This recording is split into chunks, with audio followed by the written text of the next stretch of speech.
game that I always heard about, but I was never a Nintendo guy. I've always been a Sega guy, so I just never got the game. Watching this show gave me new appreciation for the concept of Castlevania, for just the whole, I'm not gonna say it's genius, but the retelling, the different outlook of how they spun the Dracula story with Alucard, the Trevor Belmont family. Like, I like that. Like, anything about a family of demon hunters and vampire hunters, I love that. That's why I love, like, if you guys read my fan fiction, that's why I write about the Magi so much. But season 3 review of Castlevania on Netflix. How do I feel in my heart of hearts about this travesty? So I'm gonna say this.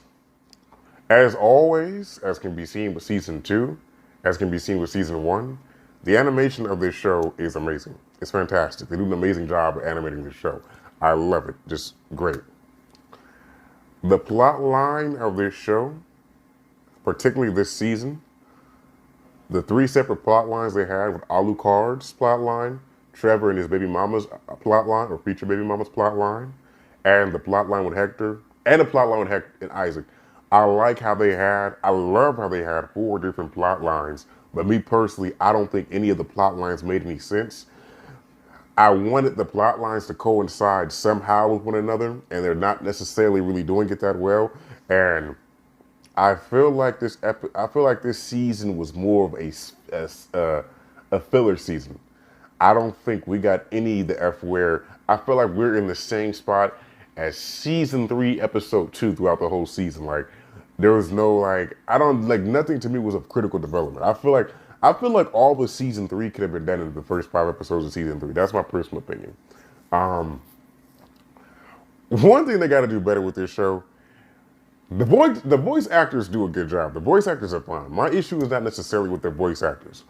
My issue is with the dialogue writing. Like, the dialogue in this show is just so corny. The conversations that they have are just so, like, it's, this is supposed to be an adult dark fantasy cartoon, so I'm not going to cut it the same slack that I would cut a SpongeBob, or I would cut a Dragon Ball Z about their terrible dialogue. Hell, if anything, to be real,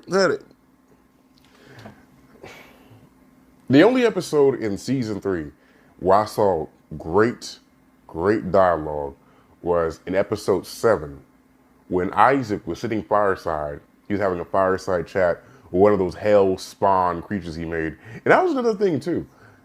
Correct me if I'm wrong, but last season when he was making these hell spawns, he could only make them come back to life. He couldn't turn the humans into half wolves and half lichens from underworld looking creatures. Like, that was the new thing to me. I didn't see that yet, but it is what it is.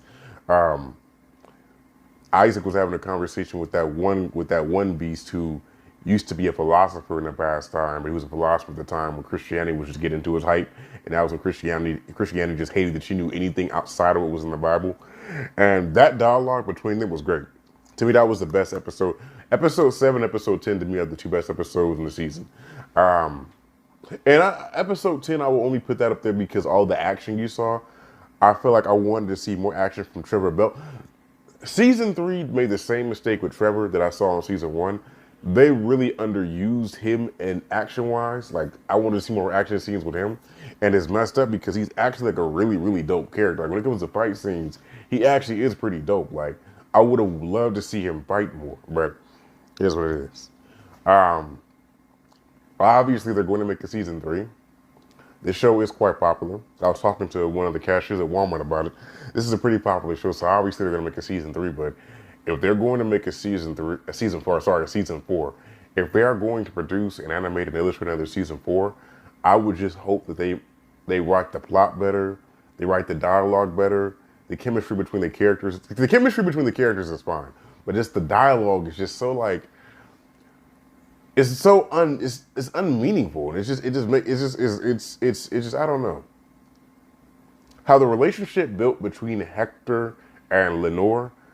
I like that it was cool, but I feel like all of us could see that coming. Like, all of us could see that coming, that she was going to betray him, So, but then again, I can't get mad every time a show has a predictable plot line, because there's been 4,000 to 5,000 versions of that show with certain different segments, pieces of different characters. So it's only so original a show can be. But I have a shout out to Castlevania. I still enjoy this season, nevertheless. I'm actually going to rewatch episode 7 and 10 tonight.